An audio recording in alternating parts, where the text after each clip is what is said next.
আমার ভক্ত প্রত্যেক দিন ভগবানকে ডাকি আর চোখের জলে বুক ভাসিয়ে কাঁদে। আর ঠিক একদিন সন্ধ্যাবেলা বাঞ্ছারাম ঘরের মধ্যে বসে ভজন সাধন করছে আর দুটো চোখের জলে বুক ভাসিয়ে কাঁদছে কৃষ্ণ কৃষ্ণ বলে। ঠিক সেই সময় যেই গ্রামে বাস করতেন, আমার গ্রামটার নাম কি? নবগ্রাম। বাহ, এই নবগ্রামবাসীরা সবাই দল বেঁধে এসেছে বাঞ্ছারামের দরজায়। বাঞ্ছারাম ঘরের মধ্যে কি করছে? মা ভজন সাধন করছে আর কাঁদছে, ভগবানকে ডাকছে আর চোখের জলে বুক ভাসিয়ে কাঁদছে। আর ঠিক সেই সময় গ্রামবাসীরা দল বেঁধে দরজার সামনে গিয়ে ডাক দিল, বাঞ্ছারাম, ও বাঞ্ছারাম, একটু বাইরে আসবে। আমার দেখবেন যারা ভক্ত হয় তাদের আচার আচরণ স্বভাব কিন্তু সম্পূর্ণ আলাদা। তারা কখনো মানুষের সঙ্গে কটাক্ষ বদনে কর্কশ কণ্ঠে কথা বলে না। তারা সব সময় গলা নিচু অর্থাৎ নম্রভাবে নত হয়ে, কারণ তারা নিজেকে তৃণ মানে ঘাসের থেকেও ছোট ভাবে, নিজেকে ভাবে আমি অতিহীন। তাই তো বাঞ্ছারাম প্রতিবেশীদের গলা শুনে গলায় পিত বসন দিয়ে গলায় কাপড় দিয়ে দুটো হাত জোড়ো করে বেরিয়ে এলেন। বাবা এসে দেখছে গ্রামবাসীরা সবাই দাঁড়িয়ে, আরে আরে আমার কি সৌভাগ্য, আমার বাড়িতে আপনাদের চরণ ধুলা পড়েছে, আসুন আসুন। গ্রামবাসীরা বললেন, দেখো বাঞ্ছারাম, আমরা কেউ বসতে আসিনি, আমরা এসেছি দুটো কথা বলতে, কথা বলা হয়ে গেলে চলে যাব। বাঞ্ছারাম হাত জোড়ো করে বলছে, কি কথা বলুন না। কথা হলো এটাই বাঞ্ছারাম, এই যে তুমি প্রত্যেকদিন সকাল থেকে রাত্রি পর্যন্ত যা কিছু করো, এই যেমন ধরো সকালবেলা উঠে তুমি প্রভাতকালে স্নান সেরে এসে তুমি ভগবানের গুণানুকীর্তন গাইতে গাইতে তার ভজন সাধন করতে করতে তার নৈবেদ্য অর্পণ করো। তোমার বদনে নাম শুনেই আমাদের ভক্তি, আর তোমার বদনে নাম শুনেই আমাদের দিনটা শুরু হয়। আবার যখন রাত্রিরে ঘুমোতে যাব, এই একটু আগে যেমন তুমি হা কৃষ্ণ প্রাণ গোবিন্দ বলে কাঁদছিলে, তোমার বদনে নাম শুনতে শুনতে আমরা আবার ঘুমিয়ে পড়ি। বাঞ্ছারা, তুমি বোধহয় জানো না, তোমার মতো ভক্তকে আমরা প্রতিবেশী হিসেবে পেয়ে আমরা বড় গর্বিত, আমরা বড় আনন্দিত যে একজন ভক্ত আমাদের প্রতিবেশী। বাঞ্ছারাম, তুমি সকাল থেকে রাত্রি পর্যন্ত যা করো সবই ভালো লাগে, কিন্তু একটা জিনিস খুব খারাপ লাগে, আর সেটা বলবার জন্য আমরা সবাই ছুটে এসেছি। বাঞ্ছারাম বলছে, হ্যাঁ গো, আমার সবই যদি ভালো লাগলো তাহলে খারাপ কোনটা? একটা কেন বা খারাপ থাকবে, সেটাও ভালো করে নেব, বলো কোনটাই তোমাদের অসুবিধে? গ্রামবাসীরা বলছে, বাঞ্ছারাম, তোমার সকল কাজ ভালো লাগে, কিন্তু খারাপ লাগে এক জায়গায়, সেটা হলো এই যে তুমি প্রত্যেকদিন নৈবেদ্য সাজাও, নৈবেদ্য সাজিয়ে তুমি নৈবেদ্যটা দাও কার সামনে? কেন? ভগবানকেই তো দিই। আহা, আমরা তো জানি তুমি ভগবানকেই অর্পণ করো, কিন্তু থালাটা সাজিয়ে থালাটা তুমি রাখো কার সামনে? আমায় একটু আগেই আমি বলেছি, থালাটা কোথায় রাখে? ঘরের কোণে। তার মানে এখানেই তো বোঝাই যাচ্ছে ওই ভক্তের ঘরে কোনো বিগ্রহ নেই, ভগবানের কোনো চিত্রকূট বা কোনো ছবিও নেই। ওই ঘরের কোণে নৈবেদ্যের থালা রেখে মনে মনে ভগবানকে ডাকি।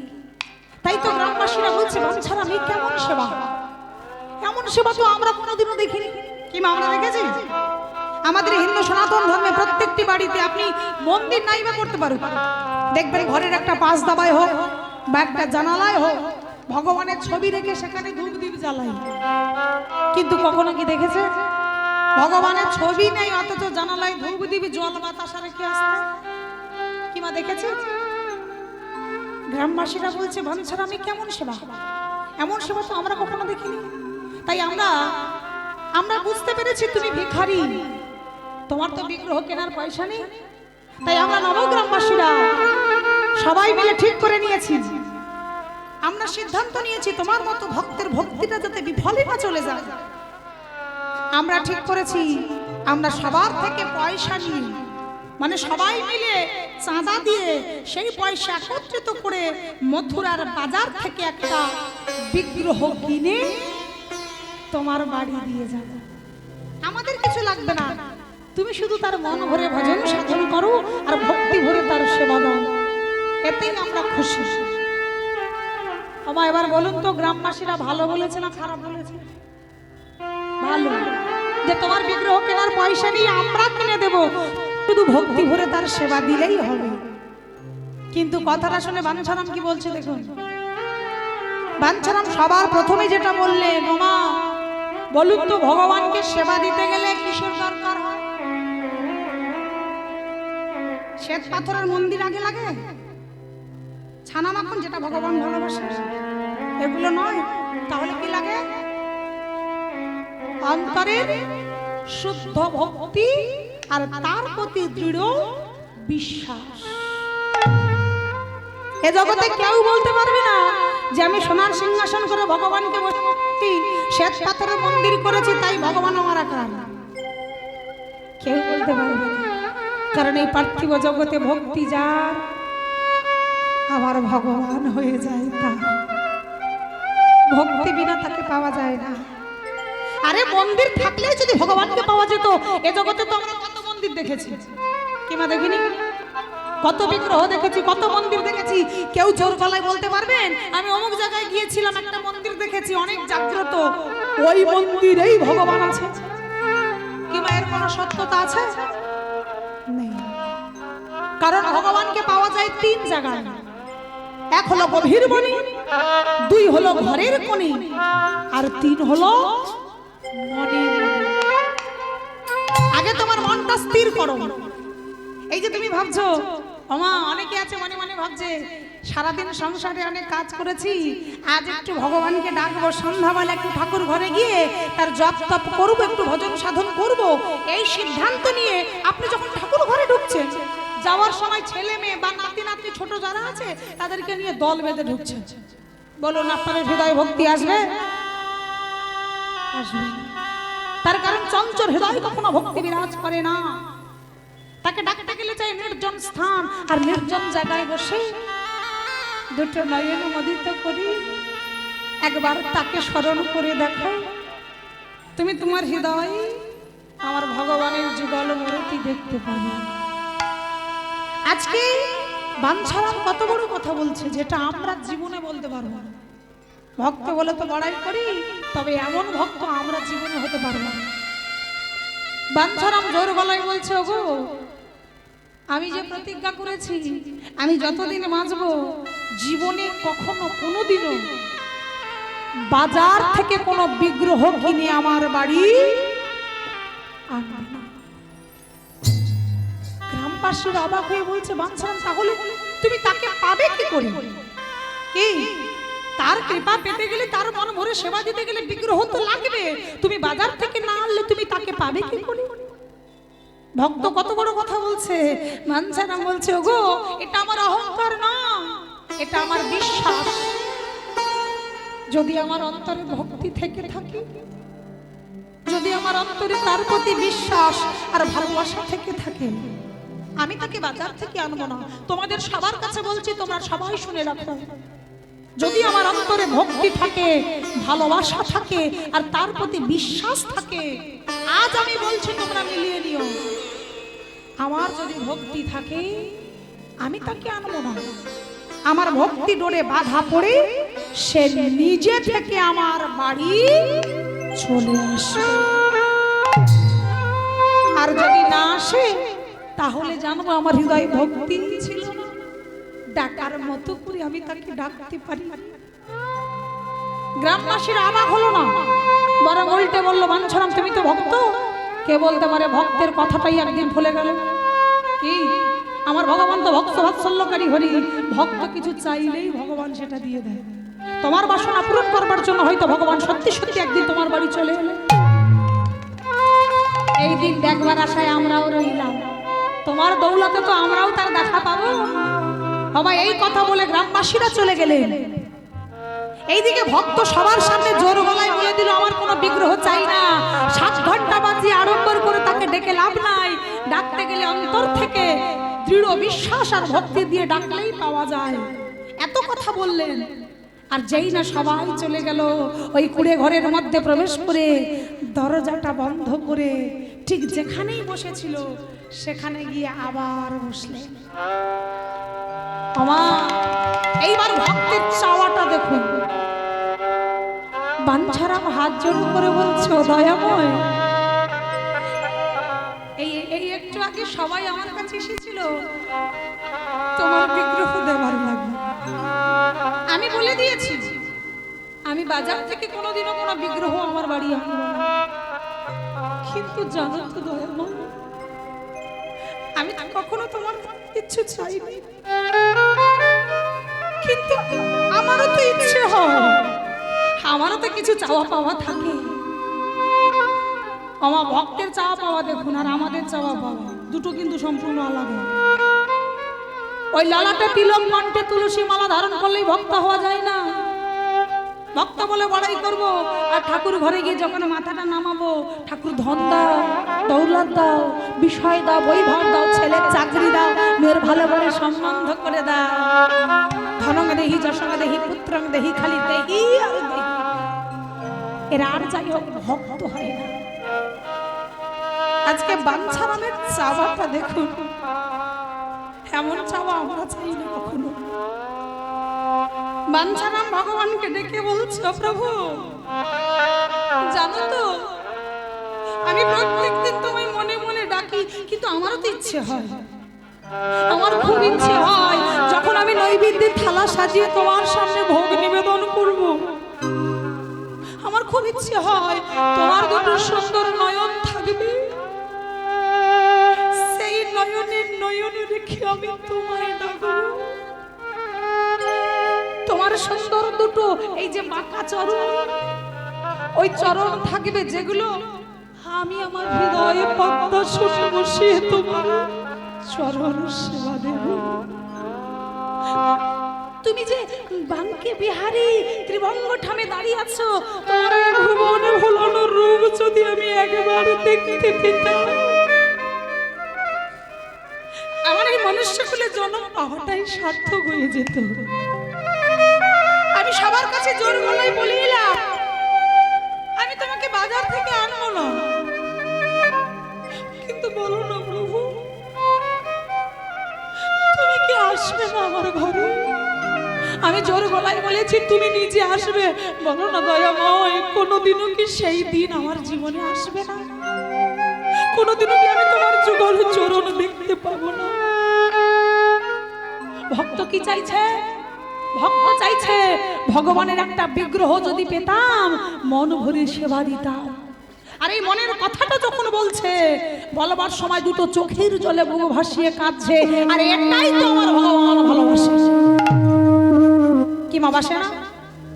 আমার ভগবান ভালোবাসে জগতে প্রতিটি ভক্তের কাছে থাকা দুটি নদীর জল, একটি হলো গঙ্গা আর একটি হলো যমুনা। আর নদীর জল দিয়ে কেউ তাকে ডাকলে আমার ভগবান তার ডাক উপেক্ষা করে না। তাই ভক্ত যখন মনের কথাগুলো বলছে, ভগবান যেন অন্তরে বলে উঠলেন, হে ভক্ত আমি তো গীতায় বলেছি যে যথা মানব পদম তেস্তাং স্ততিব ভজম, যে যেভাবে আমায় ডাকে আমি তার কাছে সেইভাবেই যাই, তাকে সেইভাবেই ধরা দিই। এতদিন তুমি আমায় ডাকছো, তোমার মনের কথা বলনি, আজ যখন বলছো খুব শীঘ্রই তুমি আমার দেখা পাবে। এই যে ভগবান অন্তরে বলে দিলেন খুব শীঘ্রই আমাকে পাবে, পাবে বলেই ভগবান তার খেল শুরু করে দিলেন।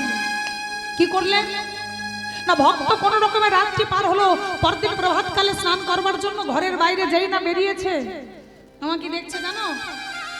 স্নান করবার জন্য বেরিয়ে দেখছে আকাশটা অন্ধকার হয়ে গেছে। আর এটা কখন হয় গো? দিনের বেলা অন্ধকার কখন হয়? আমার কখন হয়? সন্ধ্যাবেলা তো অন্ধকার এমনিতেই হবে। আমি বলেছি দিনের বেলা অন্ধকার কখন হয়?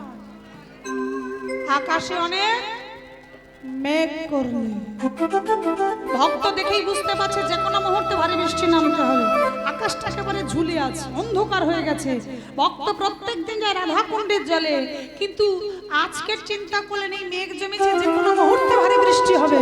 তাই আজ আর রাধা কুণ্ডের জলে স্নান করবো না, তার বরং পাশে আছে একটা নদী যেটার নাম হলো কারুতীয় নদী। আজকে আমি কারতী নদীতে স্নান করব। এই ভেবে বাঞ্ছারাম কি করলো, ওই অঙ্গে নামাবলিটা নিয়ে খালি গায়ে পরনে একটা ধুতি পরে কারতী নদীর ঘাটে স্নান করবার জন্য বদনে নাম গাইতে গাইতে এগিয়ে চললেন। ভজ শ্রীকৃষ্ণ কহ শ্রীকৃষ্ণ কহ শ্রীকৃষ্ণ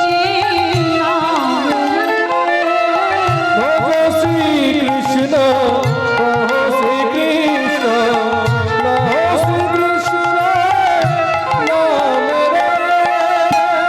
যে জন শ্রী কৃষ্ণ ভজে সে হয় আমার প্রাণের। যে জন শ্রীকৃষ্ণ ভজে সে হয় আমার প্রাণের। ভজ শ্রীকৃষ্ণ লহ শ্রীকৃষ্ণ লহ শ্রীকৃষ্ণের নামের। শ্রীকৃষ্ণ শ্রীকৃষ্ণ শ্রীকৃষ্ণ প্রভাতে কৃষ্ণ পূর্ণ হয় মনস্কার জাগিয়া লহ কৃষ্ণের নামে। কৃষ্ণ পূর্ণ হয় মনস্কার জাগিয়া লহ কৃষ্ণের নামে। ভজ শ্রীকৃষ্ণ লহ শ্রীকৃষ্ণ লহ শ্রীকৃষ্ণের নামে। ভজ শ্রীকৃষ্ণ কহ শ্রীকৃষ্ণ কহ শ্রীকৃষ্ণের নামে।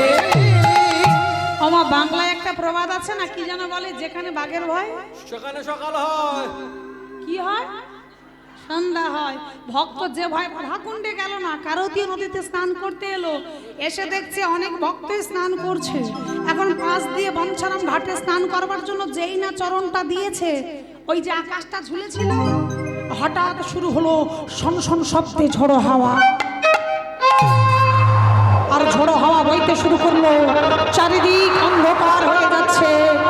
আর দেখতে দেখতে কারতী নদীর জল হয়ে গেল উত্তাল। নদীর ঢেউ একবার ওঠে একবার নামে। আর দেখতে দেখতে সবারই সম্মুখে হঠাৎ ওই আকাশের বক্ষ ছিঁড়ে মোহর মোহর বজ্রপাত সহ বৃষ্টি শুরু হলো। আমার এই যে গুরুজনেরা বলে না, হ্যাঁ রে বজ্রপাতের সময় বাইরে যাবি না, গেলে কি হবে, বিপদ হতে পারে। এই যত ভক্ত ছিল তারা চিন্তা করলো প্রাণে বাঁচলে স্নান হবে, আগে তো বাঁচি, এই বলে আপন আপন বসতগুলো কুড়িয়ে সবাই দৌড়ে যে যার গৃহে পালিয়ে গেল। আবার সবাই জীবন বাঁচানোর জন্য ঝড় জল হচ্ছে, বজ্রপাত হচ্ছে, বাঁচানোর জন্য সবাই চলে গেল। কারতী নদীর ঘাট হয়ে গেল ফাঁকা, আরে কেউ নেই, কেবল দাঁড়িয়ে আছে একজন, সেটাকে বাঞ্ছারাম। কেন? কারণ বাঞ্ছারাম চিন্তা করলেন আমার কপালে যদি মৃত্যু থাকে কি মা, তাহলে সেটা এখানেই হবে। আর পালিয়ে যেখানে যাব সেখানে গেলেও কি রেহাই পাবো, সেখানেও হবে। তার মানে রাখবার মালিক সে, মারার মালিকও সে, তা আমি পালাবার কে? এই কপালে যদি থাকে সেটা আমার ঘটবে, তা আমি পালালে কি বাঁচবো? বাঁচবো না। তাহলে আমার কপালে যা আছে তাই হবে। এসেছি স্নান করতে, স্নান করেই যাবো। আর এই বলে বাঞ্ছারাম এক পা করে নদীর জলে নামলো। ওই নির্জন নদীর ঘাটে কেউ নেই, ওই জলে ডুব দিয়ে স্নানও করলো। স্নান করে নামাবলিতে অঙ্গে জড়িয়ে এক পা করে নদীর নীর হতে তীরে এলো। আর তীর দিয়ে নাম গাইতে গাইতে বাঞ্ছারাম গৃহে ফিরে যাচ্ছে। হরে কৃষ্ণ কৃষ্ণ কৃষ্ণ হরে হরে, হরে রাম রাম রাম হরে হরে। নাম গাইতে গাইতে তীর দিয়ে চলে যাচ্ছে। নির্জন নদীর ঘাটে কেউ কোথাও নেই। হঠাৎ সেই সময় দৈববাণী হলো, কেউ যেন চিৎকার করে বলে উঠলেন, বাঞ্ছারাম।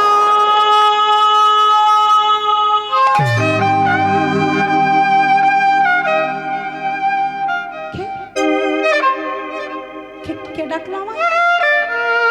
চারিদিকে দেখছে কিন্তু কাউকেই দেখতে পাচ্ছে না। আমা ভালো করে বুঝবেন, দেখেছে, দেখছে কেউ নেই, শুনেছে কিন্তু ঠিক, কিন্তু কাউকে দেখতে পাচ্ছে না। তো ভাবলো কি শুনতে কি শুনেছে, কি আবার ডাকবে? নির্জন নদীর ঘাটে কেউ নেই, আমি একা। আসলে বজ্রপাত বৃষ্টি তো কি শুনতে কি শুনে ফেলেছি। শোনাটা ঠিক ছিল, দেখতে পেল না কাউকে, তাই সোনাটাকে ভুল ভেবে আবার চলে যাচ্ছে। হরে কৃষ্ণ কৃষ্ণ কৃষ্ণ হরে হরে, হরে রাম রাম রাম হরে হরে, নাম গাইতে গাইতে এগিয়ে যাচ্ছে। এবার সে আর দূর থেকে নয়, যে একটু আগে ডেকেছিল সে আর দূর থেকে নয়, একেবারে বাঞ্ছারামের কানের কাছে এসে মিষ্টি মধুর সুরে বলে উঠলেন, বাঞ্ছারা।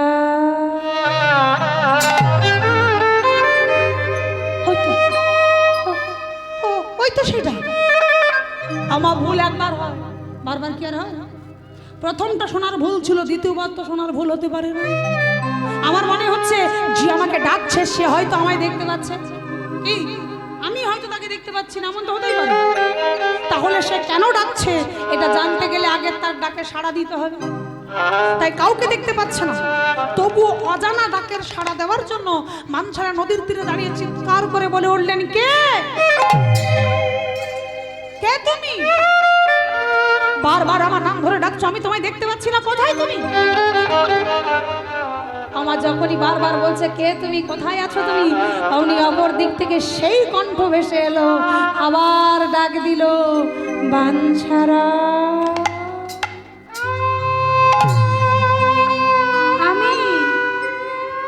আমি বিনো।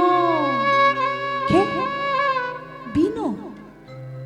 ওই নামে আমি কাউকে চিনি না। আর তাছাড়া তুমি আছো বা কোথায়? আমি তোমায় দেখতে পাচ্ছি না, তুমি কোথা থেকে আমায় ডাকছো? আমার সামনে এসো, সামনে না এলে আমি তোমার সঙ্গে কথা বলবো কি করে? অমনি বিনোদ বলে বললো, বাঞ্ছারাম, আমি তো আর তোমার মতো তীরে নেই, কারণ আমি আছি এই কারতীয় নদীর জলের ভিতর। চমকে উঠলো, তুমি তুমি জলের ভিতর থেকে শ্বাস প্রশ্বাস নিচ্ছ কিভাবে? তুমি বেঁচে আছো কি করে? উঠে এসো। আমার যেই বলেছে উঠে এসো, অমনি অপর দিক থেকে বিনোদ বলে উঠলো, বাঞ্ছারাম, আমি তো আর আজ ডুবিনি, আমি কালও ডুবিনি, আমি আজ থেকে বহু বহু বছর আগে এই কারতীয় নদীর জলে ডুবেছিলাম। আরে কথাটা শুনেই বাঞ্ছারামের সর্বাঙ্গ এবার কাঁপতে শুরু করলো। কি বললে তুমি? তুমি বহু বছর আগে নদীর জলে ডুবেছিলে, কিন্তু কোনো মানুষ তো এতদিন জলের নিচে বেঁচে থাকতে পারে না। কি মা পারবে? তুমি তো কোনো মানুষ হতে পারো না, তাহলে কে তুমি? কি তোমার পরিচয়? আমার ভয় বাঞ্ছারাম কাঁদছে। অমনি অপর দিক থেকে বিনোদ বলে বললো, বাঞ্ছারাম, তুমি ঠিকই বলেছো, জেনে রাখো আমি কিন্তু কোনো মানুষ নই, তবে জেনে রাখো আমি কিন্তু কোনো দেবতাও নই, আমি কোনো যক্ষ রক্ষ মুনিগণে কেউ নই। তাহলে কে তুমি? আমি জানি মানুষরা না পারুক, দেবতারা পারে জলের নিচে থাকতে, গন্ধর্বরা পারে, মুনি ঋষিরা পারে, তুমি বলছো তুমি এদের মধ্যে কেউ নয়, তাহলে কে তুমি? কি তোমার পরিচয়? আমার যখনই বলছে কে তুমি, অমনি আমার বিনোদ থাকতে না পেরে বলে উঠলেন, শোনো বাঞ্ছারাম, তুমি ঠিকই বলেছো, আমি কোনো মানুষ নই, কোনো দেবতা নই, কোনো যক্ষ রক্ষ গন্ধর্ব মুনিগণ কেউ নই, তার কারণ আমি এদেরও উপরে, অর্থাৎ আমি হলাম আদি অনন্ত, আমি হলাম এই বিশ্ব ব্রহ্মাণ্ডের মালিক, আমি হলাম এই জগতের পিতা, আর আমি হলাম তোমারই আরাধ্য দেবতা। আমা কি বললেন শেষে? আমি তোমার আরাধ্য দেবতা, মানে যাকে তুমি ডাকো আমি সেই। বাঞ্ছারাম কাঁপতে কাঁপতে বলছে, কি বললে তুমি? তুমি আমার আরাধ্য দেবতা, মানে যার চরণে আমি ভোগ নিবেদন করি, যাকে আমি মনে মনে স্মরণ করে ডাকি, তুমি সেই? না না না না, এটা হতে পারে না, তার কারণ আমি যাকে ডাকি তার নাম কৃষ্ণ, তার নাম বিনোদ নয়। তুমি এই মাত্র বলেছো তোমার নাম বিনোদ, তাহলে তুমি আর কৃষ্ণ কি করে এক হলে? কিমা প্রশ্নটাকে ভুল বলেছে?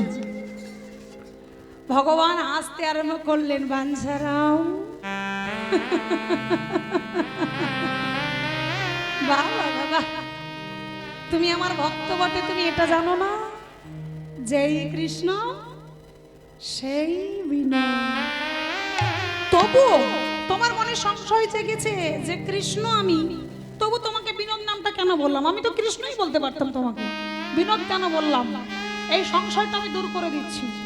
শোনো, আমার আকৃতি মানে আমাকে দেখতে আমি একটা ছোট্ট পাথরের বিগ্রহ।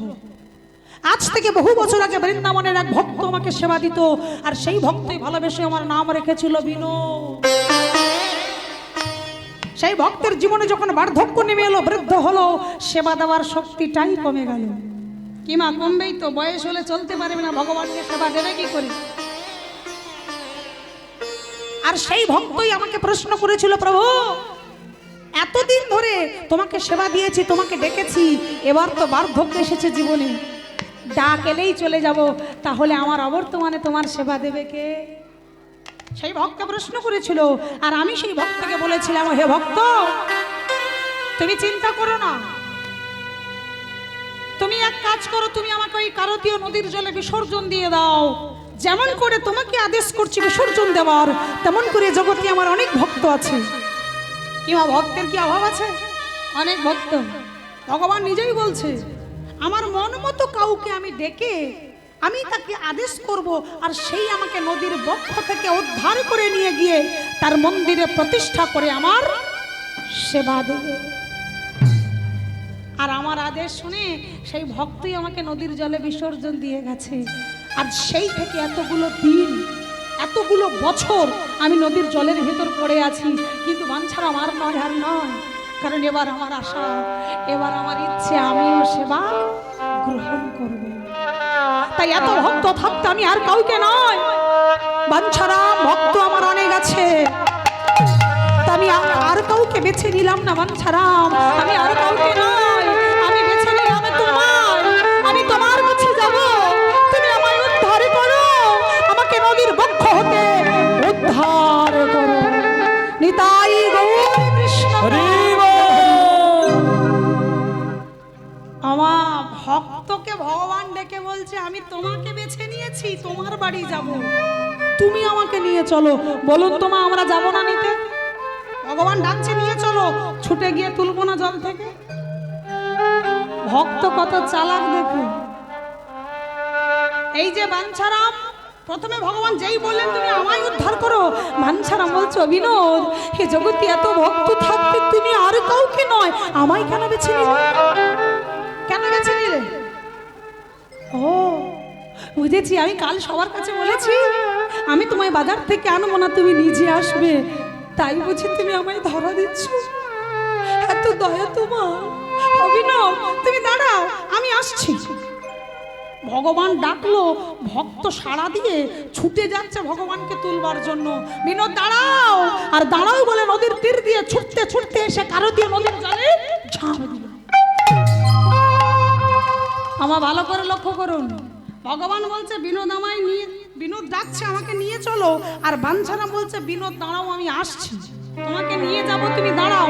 দাঁড়াও বলে ছুটে এসে জলে ঝাঁপ দিল, এক কোমর জলে দাঁড়িয়ে পড়েছে। এইবার ডুব দিলে বিনোদকে পাবে, আর ঠিক যেই না ডুব দিতে গেল, আমার ডুবতে গিয়ে ভক্তের মাথায় কিছু একটা এসেছে।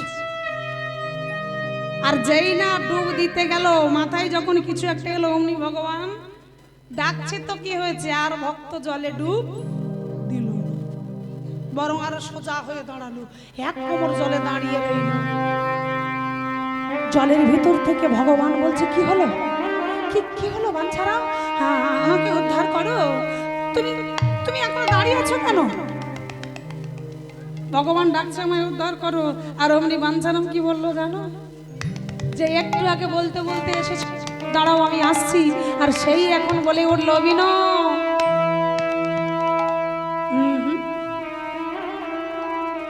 আমি তোমাকে তো জল থেকে উদ্ধার করব না।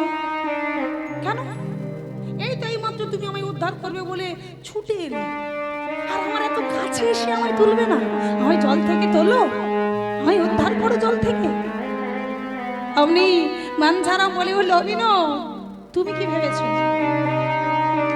দেখো, আমি তোমায় প্রথমেই একটা কথা বলে রাখি, হতে পারো তুমি ভগবান, হতে পারি আমি ভক্ত, তবে তোমার ওই আর 5 জন ভক্তের মতো নরম আর সাদাসিধে সরল যদি আমায় ভেবে থাকো, তাহলে কিন্তু তুমি ভুল করছো। কারণ আমি কিন্তু অনেক শক্তপোক্ত ভক্ত। তাই তোমার চাতুরালি অন্যজনের কাছে খাটবে, আমার কাছে খাটবে না। অন্যজনের কাছে করতে পারো, আমার কাছে পারবে না। কেন বলছে ভালো করে মন দিয়ে শুনুন। ভগবান বলছে কেন, কেন তুমি হঠাৎ এই কথা বললে? কেন? তুমি কি ভেবেছো তুমি আমায় ভগবান হয়ে ডাকছো বলে আমি তোমায় ছুটে গিয়ে নদীর বক্ষ থেকে উদ্ধার করে নিয়ে গিয়ে আমার মন্দিরে প্রতিষ্ঠা করব? আর আজ যে তুমি যেচে পড়ে আমার বাড়ি যাচ্ছ, কাল সেই তুমি আমার মন্দিরে প্রতিষ্ঠা করবার পর আমি ভিক্ষা করে নৈবেদ্য সাজিয়ে তোমার সামনে ধরে দেব, আমার সাধ্যমতো আয়োজন করব। আর তুমি যেচে পড়ে আজ আমার বাড়ি যাচ্ছ, আর কাল তুমি আমার বাড়ি গিয়ে পাথরের বিগ্রহ এই দোহাই দিয়ে পাথরের মতো দাঁড়িয়ে থাকবে। ওটি ওখানে হচ্ছে। ভগবান বলছে তাহলে আমাকে কি করতে হবে? কেন? তুমি জলের ভেতর থেকে এখনই আমায় কথা দেবে। কি কথা? তুমি কথা দেবে আমার বাড়িতে প্রতিষ্ঠা করবার পর, আমার মন্দিরে তোমাকে আনবার পর আমি যখনই তোমার সামনে নৈবেদ্য সাজিয়ে দেব, তুমি নিজে ওই বিগ্রহের ভিতর থেকে একটা ছোট্ট বালক হয়ে বেরিয়ে এসে আসনে বসে তুমি আমার নৈবেদ্য নিজ হাতে গ্রহণ করো। ভগবান একবারে চমকে উঠেছে। ভাঞ্ছারা, না না না না, এটা হয় না। আমি এ জগতে কখনো কারোর বাড়ি গিয়ে সেবা করিনি, তোমার বাড়ি গিয়ে সেবা করতে পারবো না, এটা হয় না। বাঞ্ছারাম, এটা হতে পারে না। আমার বাঞ্ছারাম বললেন, বিনোদ, আমি প্রথমেই বলেছি আমি কিন্তু অনেক শক্তপোক্ত ভক্ত। দেখো বাঞ্ছারাম, তুমি ভুল করছো। আমি কারোর বাড়ি গিয়ে সেবা করি না। আমি বললাম যদি কথা দাও তবে নিয়ে যাব, না হলে যেমন পড়ে আছো থাকোই। আমি চললাম, কারণ পাথর বয়ে বাড়িতে আমি নিয়ে যাব না। যদি পাথরে নিয়ে যাওয়ার হতো বাজার থেকে পাথর কিনে আনতে পারতাম। আগে তুমি কথা দেবে তবে নেব, নিয়ে যাব, না হলে যেমন আছো তেমন থাকো। তোমার আরো ভক্ত আছে, তুমি তাদের খুঁজে নাও, আমি তোমায় সেবা দিতে পারবো না। ভগবান পড়ে গেল বিপাকে, সর্বনাশ। এবার কি করি? ভক্ত তো জেদ ধরে বসে আছে, কথা দিলেই নেব, না হলে থাকো, আমি চললাম। এবার ভগবান চাতুরালি শুরু করলেন। কিভাবে? আহা বাঞ্ছারাম, যেও না, আমার কথাটা তো শোনো। আচ্ছা বলো তো, তুমি কি কখনো দেখেছো পাথরকে ছানা মাখন খেতে? বাঞ্ছারাম বলছে না। আচ্ছা বলো, তুমি কখনো দেখেছো পাথরকে অন্ন ব্যঞ্জন খেতে? না। তাহলে তুমি নিজেই দেখোনি, আর তোমার বাড়ি গিয়ে আমি কি করে খাই বলো? আমাকে জল থেকে তুলে দেখো, আমি একটা পাথরের বিগ্রহ, আর পাথর কখনো খায় না, পাথর খেতে পারে না। তাই আমিও পাথর, আমিও তোমার বাড়িতে খেতে পারি না, কারণ পাথর খায় না। দাঁড়াও, ভক্ত ভগবানের কথা হচ্ছে, দেখুন ভগবান কথা বলছে, ভক্ত থামিয়ে দিল। দাঁড়াও, কি বললে বিনোদ? আরেকবার বলো। হ্যাঁ হ্যাঁ, আমি পাথর, আর পাথর কখনো খায় না। এই জায়গায় বিনোদ বলি, ভেবে বলছো তো? বারবার তুমি বলছো আমি পাথর, আমি পাথর, আমি পাথর। আমি জানি পাথর খায় না, কিন্তু তুমি পাথর। কি আমার ভগবান বারবার বলছেন আমি পাথর, আর পাথর কখনো খায় না। তাই ভক্ত বলছে তো এই কথাটা তুমি ভেবে বলছো তো? ভগবান বলছে, আরে বাঞ্ছারাম, আমি পাথরই তো, আমাকে জল থেকে তুলে দেখো না, তুললেই দেখতে পাবে আমি একটা পাথরের বিগ্রহ, আর পাথর খেতে পারে না। ভক্ত কত চালাক দেখুন। বাঞ্ছারাম বললেন, আমি জানি তো পাথর খায় না, কিন্তু তুমি যদি পাথরই হলে তাহলে আমার একটা ছোট্ট প্রশ্নের উত্তর দেবে বিনো। কি প্রশ্ন? নেই যে বারবার তুমি বলছো আমি পাথর, আমি পাথর, আমি পাথর, মেনে নেব আমি পাথর। তার আগে বলো তো, তুমি যদি পাথর হলে তাহলে এতক্ষণ জলের নিচে থেকে তুমি আমার সঙ্গে কথা বলছো। ভগবান একেবারে আটকে উঠেছে, সর্বনাশ। পাতা জালে আমার ভগবান নিজেই জড়িয়ে পড়েছে। এ তো আমার সত্যি সত্যি অনেক শক্তপোক্ত ভক্ত, এর কাছে আমি চাতুরালি করে পারবো না। তাই ভগবান বললেন, আচ্ছা বেশ বেশ বেশ, তুমি যখন বলছো আমি কথা দেব, কিন্তু তার আগে আমার একটা শর্ত আছে। কি শর্ত? না আমার শর্তে বাঞ্ছারাম তুমি রাজি হলে, কথা দিলে আমিও তোমায় কথা দেব। কি শর্ত? শর্ত হলে এই জায়গায়, এই যে তুমি বারবার বলছো আমি তোমার বাড়ি গিয়ে সেবা করব, তবে সেবাটা দেবে কেমন ভাবে আমি তোমায় শিখিয়ে দেবো। সেইভাবে দিতে পারলে আমিও তোমার বাড়ি গিয়ে সেবা করব। কিন্তু কিভাবে ভগবান শিখিয়ে দিচ্ছে, শোনো, তুমি আমাকে মন্দির প্রতিষ্ঠা করবে, আর প্রতিষ্ঠা করবার পর তোমার সাধ্য মতো ভিক্ষা করে অন্ন ব্যঞ্জন যা তুমি আমার সম্মুখে ধরে দেবে। কিভাবে দেবে শোনো, এই যে আমায় প্রতিষ্ঠা করলে আমার সম্মুখে দেবে নৈবেদ্যের থালা, তাতে চন্দন তুলসী দেবে, ধূপ দিবি জেলে, তারই সম্মুখে একটা আসন পাতবে। আর সেই আসনে আমি নয় বাঞ্ছারা, সেই আসনে আমি নয়, সেই আসনে বসবে তুমি।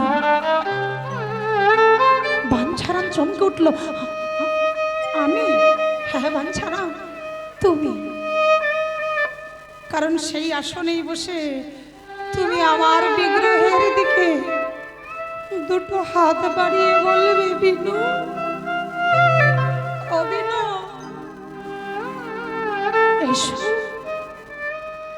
যেই না তুমি আমায় একবার বিনোদ বলে ডাকবে, আমি ওই বিগ্রহের ভিতর থেকে একটা ছোট্ট বালক হয়ে বেরিয়ে এসে বসবো তোমার কোলে। আর তুমি তোমার বাম হাতে আমার গলাটা জড়িয়ে ধরে ডান হাত দিয়ে অন্য ব্যঞ্জন মাখি তুমি নিজের হাতে আমার বদনে তুলে দেবে। ঠিক ঠিক যেমন করে ওই বৃন্দাবনে আমার পিতা নন্দ মহারাজ আমায় সেবা দিত।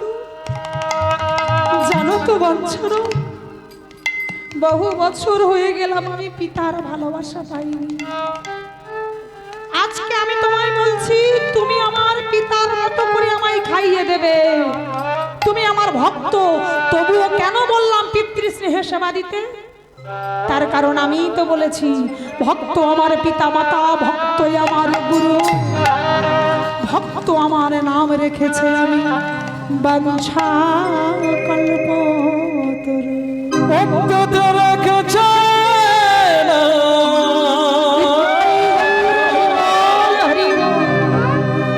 বঞ্চ কল্প।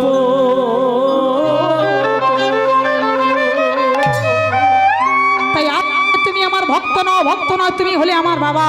আমাকে উদ্ধার করো। অবন্দি আত্মহারা হয়ে এবার বাঞ্ছারা আমার ধরে রাখতে পারলো না নিজেকে। অবিনোদ, এ জগতে এত ভক্ত থাকতে তুমি আমাকে তোমার বাবার জায়গা দিলে? এত দয়া তোমার, এত করুণা তোমার। বিনোদ, তুমি দাঁড়াও, আমি আসছি, আমি তোমাকে উদ্ধার করব। আর এই বলে বাঞ্ছারা নদীর জলে ডুব দিল। ডুব দিয়া নদীর জলে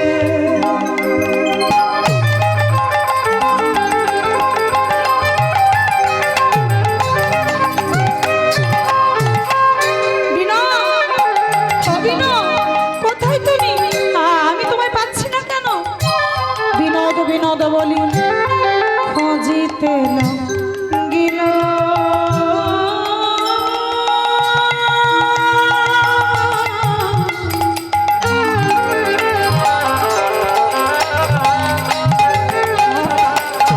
খোঁজিতে গিল ঝবে দিয়া নদীল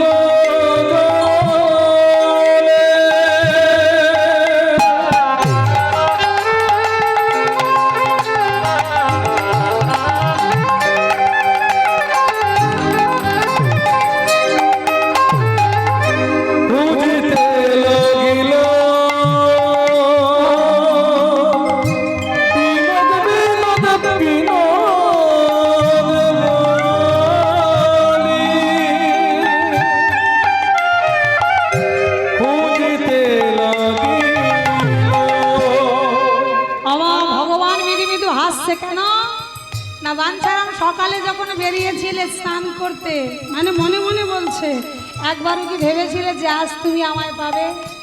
কি মা ভেবেছিল? তাহলে কৃপা যখন আমি করেছি, ধরা আমি দেব, তবেই তোমায় ধরতে পারবে। কি মা এ জগতে কারোর সাধ্য আছে ভগবানকে ধরবে? কেন নেই সাধ্য? তার কারণ সে যে অধরা, এত সহজে তাকে যায় না ধরা। যদি সে নিজের থেকে দেয় ধরা তবেই তাকে যায় ধরা।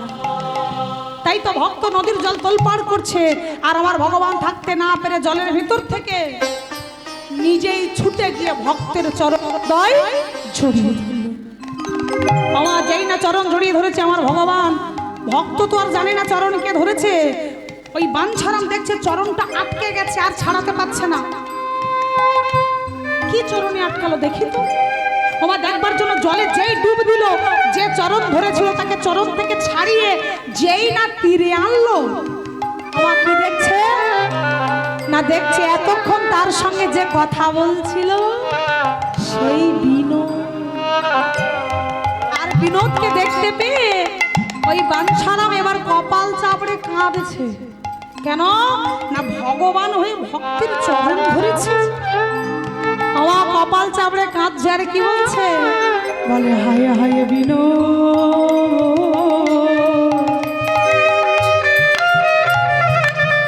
তুমি কি করিলে,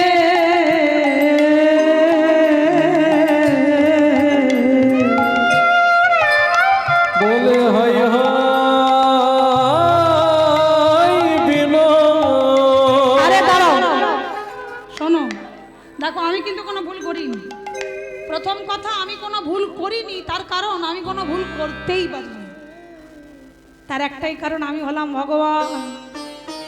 তোমার চরণ ধরেছি বলে তুমি কপাল চাপড়ে হাই হাই বলে কাঁদছো। তুমি কি ভুলে গেলে একটু আগে না আমি তোমাকে বাবার জায়গা দিয়েছি? কি মা বলেনি আজ থেকে তুমি আমার পিতা, আমি তোমার সন্তান?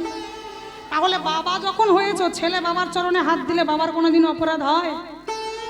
দেখুন, তিনি শুধু বাঞ্ছারামকে না, জগজীবকে শিক্ষা দিলেন। কি শিক্ষা?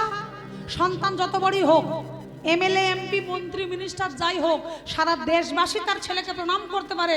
বাবা মূর্খ হলেও বাবাও কি সেই ছেলেকে প্রণাম করে? কেন করে না? কারণ সন্তান যত বড়ই হোক তার বাবার থেকে বড় হয় না। ভগবান বললেন আমি ভগবান হতে পারি, একটু আগে তোমায় বাবার জায়গা দিয়েছি, তাই এখন থেকে তুমি আমার বাবা আর আমি তোমার ছেলে। আর ছেলে হয়ে বাবার চরণে হাত দিলে তোমার কোনো অপরাধ হবে না। আর বিলম্ব করো না, নিয়ে চলো তোমার পক্ষে। তবে শোনো, আমি তোমায় শিখিয়ে দিই, এই পার্থিব সমাজে তুমি আমার বাবা, আমি তোমার ছেলে। প্রত্যেকদিন তুমি দরজা বন্ধ করে আমায় ডাকবে, কেবল একাদশীর দিনগুলো মন্দিরের দরজা খোলা রেখে তুমি আমায় ডাকবে। আর একাদশীর দিনে যত ভক্ত থাকবে মন্দিরের বাইরে, তারা তোমার দৌলতে আমায় দেখতেও পাবে, আর তোমার জন্য তারা আমার কৃপা লাভও করবে। তাই একাদশীর দিনগুলো দরজাটা খোলা রেখে আমায় ডেকো, আমি তোমার কোলে বসে সেবা করব। আর সেটা যত ভক্ত থাকবে সবাই নিজ চোখে দর্শন লাভ করবে। যাও, আর বিলম্ব করো না, আমায় নিয়ে চলো। তাই ভক্তের আর আনন্দ ধরছে না, আনন্দে আত্মহারা হয়ে বিনোদকে কোলে নিয়ে ছুটতে ছুটতে নবগ্রামে এলো। অগদ দিয়ে দগধ ঘৃত নানা যত্ন নানা যত্ন করি স্নানে করাইলাম বিনোদেরে, নিজ কোলে করি। স্নানে করাইলাম বিনোদেরে, নিজ কোলে করি। নবগ্রামের যত ছিল নর নারী, নবগ্রামে যত ছিল নর নারীগণ,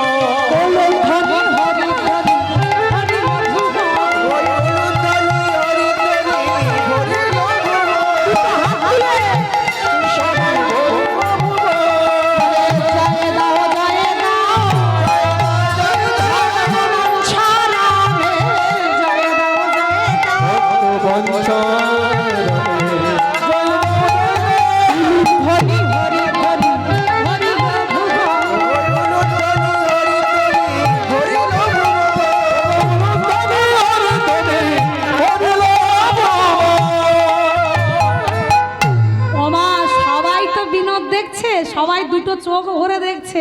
এখন একজন প্রতিবেশী পাশ থেকে বলে বললো, ও বাঞ্ছারাম, সত্যি তুমি ভক্ত বটে, তুমি যা বললে তাই হলো। কি তুমি বলেছিলে তাকে বাজার থেকে আনবো না, সে নিজে আসবে, সত্যি সত্যি চলে এলো। তা বিনোদ দেখতে গিয়ে এক দৃষ্টে বিনোদের দিকে যখন চোখটা পড়েছে, বলছে জানো তো বাঞ্ছারাম, তোমার মন্দিরে না বিনোদকে ভালো লাগছে, কিন্তু কিছু একটা কম কম লাগছে। কি কম? পেটে আসে তো মুখে আসে না। আমার কি কম আপনারাই বলেন, কোনটা কম? এই যে বিনোদের মন্দিরে বিনোদ দাঁড়িয়ে আছে, সেখানে কি কম লাগছে গো? টপর, টপর তো বিয়ের সময় পরে, ও কারণে কেউ পরবে? চূড়া না, আরে সাজসজ্জা নয়, বিনোদ মন্দিরই একা একা লাগছে না? আমরা সব মন্দিরে কি দেখি? হ্যাঁ, সব মন্দিরেই তো দেখি আমার বিনোদের বামে রাইধনি আছে। চোখ তো এটাতে কি অভ্যস্ত, তা বিনোদ একা থাকলে চোখে কম কম লাগবে না? তাই গ্রামবাসীরা বলছে কিছু একটা কম। কি কম, কি কম? একজন প্রতিবেশী ছুটে এসে বলছে, আরে বুঝতে পারলি না, বিনোদের বামে যদি একটা ছোট্ট রাধারানী থাকতো না, বেশ মানাতো। তা গ্রামবাসীরা বলে উঠলো, মান ছাড়াও, যদি তুমি অনুমতি দাও, আমরা বিগ্রহ দিতে চেয়েছি, তুমি নাওনি, যদি অনুমতি দাও আমরা বাজার থেকে একটা রাধা কিনে এনে তোমার বিনোদের বামে দিয়ে দিই, তাহলে তোমার মন্দিরটাও পরিপূর্ণ হবে আর তুমি রাধা বিনোদ দুজনের সেবা দেবে। আমার বাবা গ্রামবাসীদের সঙ্গে কথা বলছে, ভিতর থেকে কে শুনছে? জোরে বলো, ভিতর থেকে কে শুনছে? বিনোদ শুনছে। কি শুনছে না, গ্রামবাসীরা বলছে যদি অনুমতি দাও একটা রাধা এনে দেব। আর এই কথাটা শুনেই আমার বিনোদ মনে মনে ভাবছে, আমিও তো চাই, আমিও তো চাই, কিন্তু সম্পর্কটা দেখতে হবে, বাবা ছেলের সম্পর্ক। আমি কি বাবার বলতে পারি যে আমার একটা রাধা এনে দাও? কি বলা যায়? যায় না। তা গ্রামবাসীরা বলছে, মানে তো ভালোই হলো, যদি একটা রাধা পাই, একাকী মন্দিরে থাকা যায়, রাধা থাকলে বেশ ভালোই হবে। তা দেখা যাক, যদি বাবা এনে দেয় তবে তো পাবো। আমার যেই অপেক্ষা করছে ভগবান, অপরদিকে গ্রামবাসীরা অপেক্ষা করছে। বাঞ্ছারাম কি বলে? অমনি বাঞ্ছারাম বলে উঠলো, শোনো, যে কথা আমি প্রথমে বলেছি সেই কথা আমি এখনো বলবো। কি কথা না, আমি জীবনে কখনো কোনোদিনও বাজার থেকে কোনো বিগ্রহ আমার বাড়ি কিনে আনবো না। তাহলে যেমন করে আমার ভক্তিতে বাধা পড়ে বিনোদ নিজে থেকে এসেছে, তেমন করে আমার যদি ভক্তি থাকে আর প্রেম থাকে, তার প্রতি বিশ্বাস থাকে, তাহলে আমি তাকে আনবো না। ঠিক বিনোদের মতো রাধারানীও নিজে থেকে আমার বাড়ি চলে আসবে। আমার যেই বলেছে এই কথা, গ্রামবাসীরা অবাক হলো না। বাঞ্ছারাম, তুমি ভক্ত, তুমি যা বলবে সেটাই হবে। কে বলতে পারে হয়তো সত্যি সত্যি রাধা চলে এলো, এইটা দেখবার আশায় আমরাও রইলাম। এই কথা বলে গ্রামবাসীরা চলে গেল। বাবা তার কাজে ব্যস্ত হলো, কিন্তু কপালে হাত পড়ে গেল আরেকজন। সেটা কে গো? বিনোদ। বিনোদ ভাবে, হায় হায়, আমি কোন বাবার পাল্লায় বললাম রে বাবা, যে বাবা আমার বিয়েই দিতে চাইছেন। তা কি আর করা যাবে, বাবা যদি না দেয় নিজেরটা নিজেকেই ঠিক করতে হবে, কি তাই তো নাকি? যেমনটা কলিযুগে হচ্ছে আর কি, বাবা মার কি আর দেখতে লাগছে? নিজেরাই নিজেদের সম্বন্ধ করে নিচ্ছে। তাই ভগবান ভাবলো, তাহলে আমার সম্বন্ধ এবার আমি ঠিক করি। বাবা তো বলে দিল সে আসবে, তা সে কি একা একা আসবে? আমাকেই আনতে হবে। তাই মন্দিরে দাঁড়িয়ে থেকে তিনি ডাক দিলেন, গোলক বৃন্দাবনেশ্বরী প্রেমময়ী করুণাময়ী স্বয়ং রাধা। রাধে গো রাধে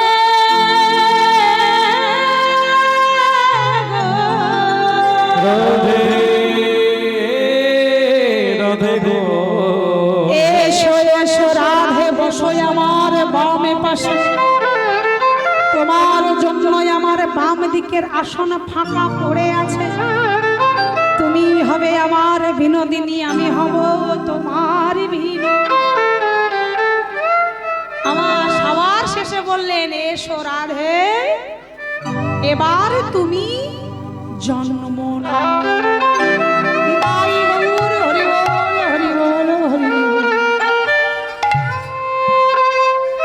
আমার এই কথাটা একটু বলে যাই, যে আমার ভগবান কেন রাধারানীকে বললেন, রাধে এবার তুমি জন্ম নাও? কেন বললেন? তার কারণ আমার ভগবান রাধারানীকে কথা দিয়েছিল। কি কথা না, রাধারানী একদিন গোবিন্দকে বলেছিল যে বধূ, এই যে দাপর যুগ শেষ হলো, আমার ভগবান শ্রীকৃষ্ণ কি করেছিল? তিনি জরাবাঁধের তীরে দেহত্যাগ করেছিল, মানে মারা গিয়েছিল। তাই বলেছিল, বধূ আমি শুনেছি মর্তবাসী বলে যে মৃত্যু যন্ত্রণা নাকি অনেক বেদনার হয়, কিন্তু এটা আমরা সবাই বলি না, মৃত্যুকালে সবাইকে এটা পেতেও হবে।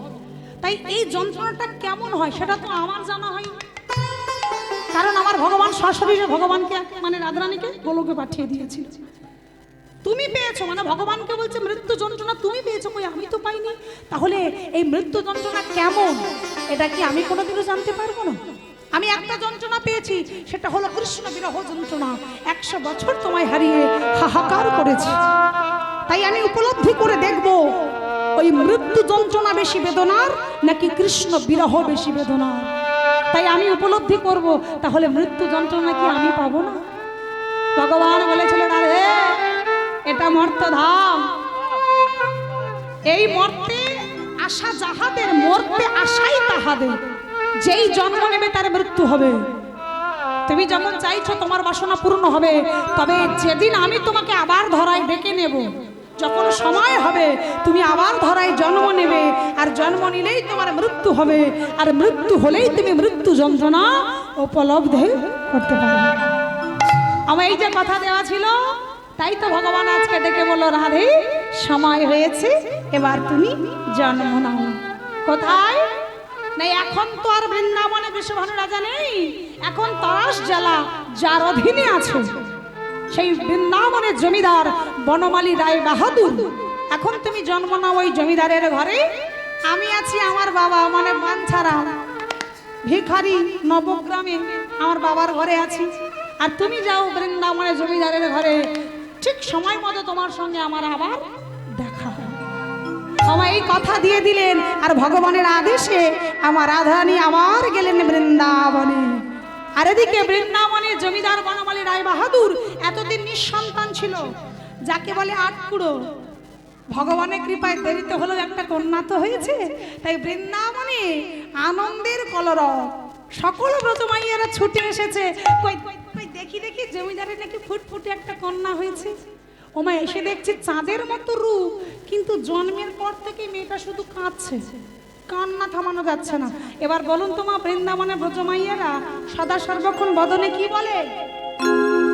কি বলে? রাধে রাধে। তাই মেয়েটা থামছে না দেখে ওই ব্রজমাইয়েরা আদর করতে করতে বলে উঠলো, রাধে রাধে রাধে রাধে।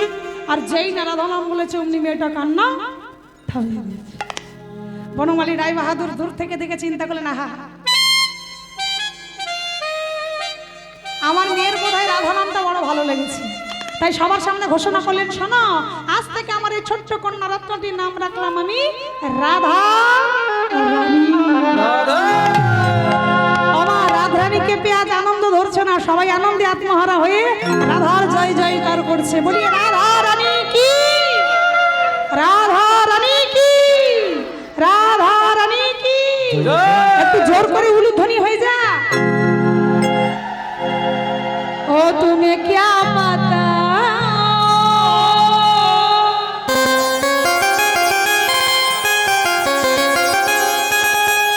कि तुम मेरे क्या हो,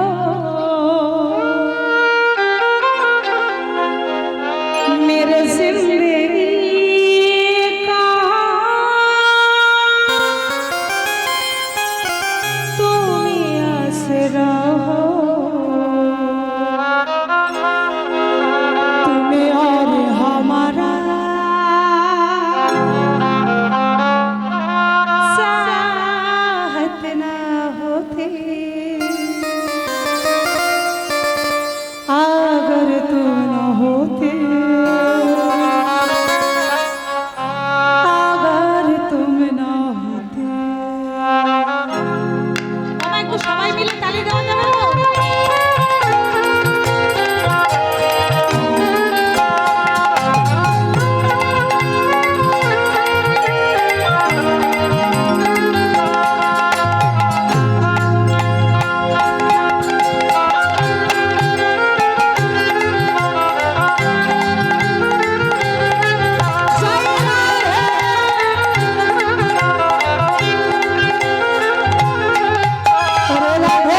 এদিকে আমার রাধারানী দেখতে দেখতে 10 বছরের হয়ে গেছে। বাবা মা একদিন মেয়েটাকে সঙ্গে করে নিয়ে নবগ্রামে যাচ্ছে বিনোদ দেখবার জন্য। আর বিনোদ দেখবার জন্য বাবা মা পালকিতে করে নিয়ে যাচ্ছে, তো ছোট্ট মেয়ে মায়ের কোলে বসে যাচ্ছে বিনোদ দেখবে। আর এদিকে বিনোদ দেখবার জন্য জমিদার পালকিটা নিয়ে যেই না নবগ্রামে এসে দাঁড়ালো, অমনি দেখবেন না, এটা কিন্তু বাস্তব, কোনো ভিখারি বাড়িতে যদি রাজা মহারাজা চলে আসে কি হয় বলুন তো? তাড়াতাড়ি করে একেবারে ওই যে বসতে দেবে না, খেতে দেবে না, পা ধোয়াবে না, জল দেবে না, বাতাস করবে ভেবেই পায় না। এটা হয় না? ভিখারি পাগল পাগল হয়ে যায়, তার কারণ তার বাড়িতে যে সে আসেনি, জমিদার এসেছে। তাই বাঞ্ছারাম বলে পিত বসন দিয়ে ছুটে এসে বলছে, আরে আরে আমার কি সৌভাগ্য, জমিদার বাবু আপনি আসুন আসুন। আমার ভালো করে বুঝবেন, ডেকে নিয়ে গিয়ে কোথায় বসাচ্ছে দেখুন। ডেকে নিয়ে গিয়ে এই যে মন্দির, ভালো করে দেখুন, এই যে মন্দিরের দরজা, দরজা খোলা, ভিতরে আছে বিনোদ, আর ঠিক দরজার পাশে একটা আসন, তার পাশে একটা আসন, ঠিক পাশের আসনে মানে দরজার পাশের আসনে বসলো মা, আর তার পাশের আসনে বসলেন বাবা মানে জমিদার বনমালী রায় বাহাদুর, তার পাশে মাটিতে বসলো বাঞ্ছারাম। ওমা এসেছে কজন? জোরে বলো, এসেছে কজন? বাবা মা আর মেয়ে মিলে কজন হয়? তা চুপ করে আছো। আমার আসন দিলে কটা? দুটো দিয়েছে, বললাম ঠিক দরজার পাশে একটা, তার পাশে একটা, দুটো। কিন্তু এসেছে তিনজন, বাবা মা বসে গেল, ছোট্ট মেয়েটা দাঁড়িয়ে আছে।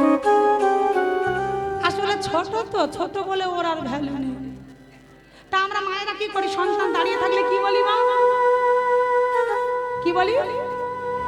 আয় আমার কোলে আয়। তা মাও কি করেছে, মেয়েটাকে নিয়ে বলছে, আরে দাঁড়িয়েছিস কেন, আয় এখানে আয়, বস, বলে কোলে বসিয়ে নিলেন। এখন বাবা মা দুজনে বসে আছে, মেয়েটা আছে মায়ের কোলে। আর ঠিক সেই সময় জমিদার বাঞ্ছারামকে বললো, বাঞ্ছারাম সত্যি তুমি ভক্ত বটে, তোমাকে দেখবার জন্য সেই বৃন্দাবন থেকে আমি ছুটে এসেছি, তোমার কাছ থেকে তোমাকে দর্শন করব, তোমার বিনোদকে দেখবার, তোমার কাছ থেকে বিনোদকে পাওয়ার গল্পটা শুনবো। তুমি বিনোদকে পেলে কি করে? সেদিন কি নদীর ঘাটে আর কেউ ছিল না? বিনোদকে তোমাকে ডেকে বলেছিল তোমার কাছে যাব? বিনোদকে তোমার হাতে খেতে চেয়েছিল না, তুমি নিজে থেকে কথাটা দিয়ে নিয়েছ? একটু যদি গল্পটা বলতে। এসেছিলাম বিনোদ দেখতে, বিনোদও দেখবো, গল্পটা শুনলে আশাটা সার্থক হবে। হ্যাঁ, লোক মুখে শুনেছি, লোক তো এক হবে না, তুই বল, কিন্তু তোমার কাছে ঘটেছে মানে তোমার কাছ থেকে শুনলে আমি সঠিক ঘটনাটা জানবো। যদি একটু বলতে। আমার জমিদার যখনই অনুনয় বিনয় করছে, জমিদারের কথা কি আর ফেলা যায়? বাঞ্ছারাম পুঙ্খানুপুঙ্খ বর্ণনা করে তিনি গল্পটা শোনাচ্ছে। কারণ সেই দিন ছিল একাদশীর দিন, আর একাদশীর দিনে দরজাটা খোলা রেখে তিনি ওই বসে বসে জমিদারকে গল্পটা বলছে। বাবা মা দুজনে গল্প শুনছে, কিন্তু শুনছে না কে গো? হ্যাঁ, শুনছে না এই ছোট্ট 10 বছরের মেয়ে রাধারানী। এই যে মা মেয়েকে ঠিক এইভাবে পিছন দিক থেকে কোলে বসিয়ে, পিছন দিক থেকে হাতটা এইভাবে মেয়েকে ধরে রেখে এইদিকে স্বামী গল্প করছে, স্বামীর সঙ্গে গল্প শুনছে। আর ঠিক সেই সময় মেয়েটা যেই দেখছে বাবা মা গল্প করছে, অমনি মেয়েটা মায়ের হাতটা সরিয়ে দিতে চাইছে, কিন্তু মা তো শক্ত করে ধরে আছে। মেয়েটা খালি ওসপাস করছে। কেন? আমার মাটাও না এসেছে বিনোদ দেখতে, যাকে দেখতে এসেছি তাকে না দেখে গল্প শুনতে বসে গেছে। আমি একটু বিনোদ দেখবো, কিন্তু মা তো আমায় ছাড়ছেই না। আমার মেয়েটা উসপাস করছে। এবার আপনারাই বলুন, আমরা যখন কোনো গল্প করি, ছেলে মেয়ে যদি বিরক্ত করে আমরা কি করি? ছেড়ে দিই। নতুন জায়গায় আপনি ছেড়ে দেবেন? মেয়ে যদি হারিয়ে যায় সেদিকেও জ্বালা, মেয়েকে ধরেও রাখতে হবে।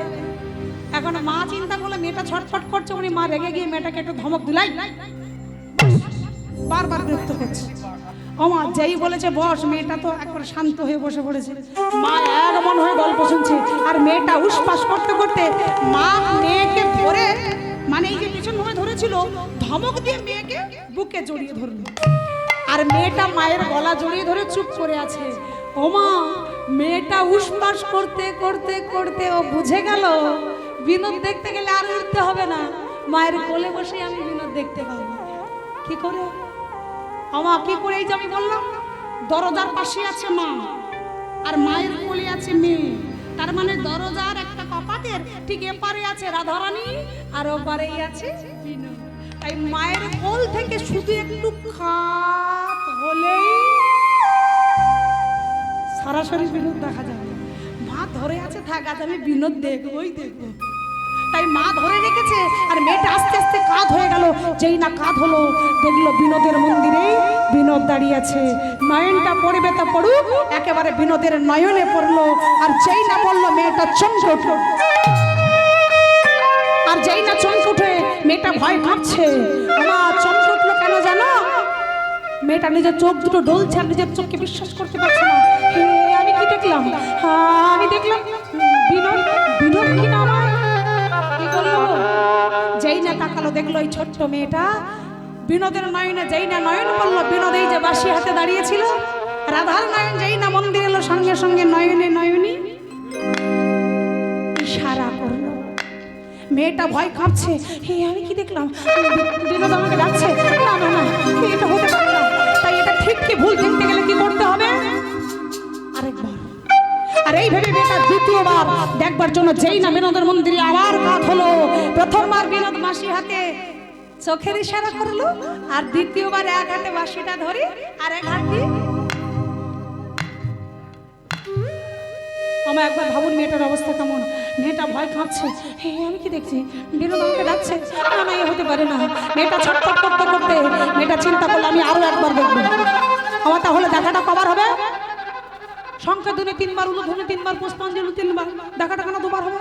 তিনবারই হয়ে যায়।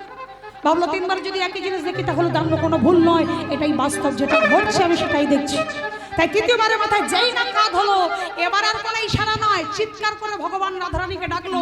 যে ডাক কারুর কানে গেল না, গেল এই ছোট্ট রাধারানীর কর্ণে।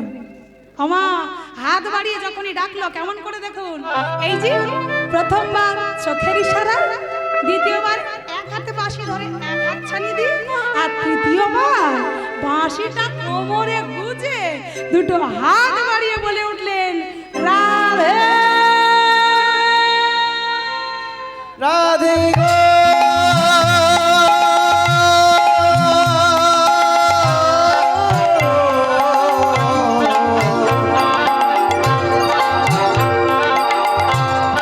একবার দেখো না, একবার দেখো না। কৃষ্ণ প্রেম পাগলিনী, ভবসাগরের মারালিনী, বৃষভাব রাজনন্দিনী, দেবলোকের গৌরবিনী, রাধে গো।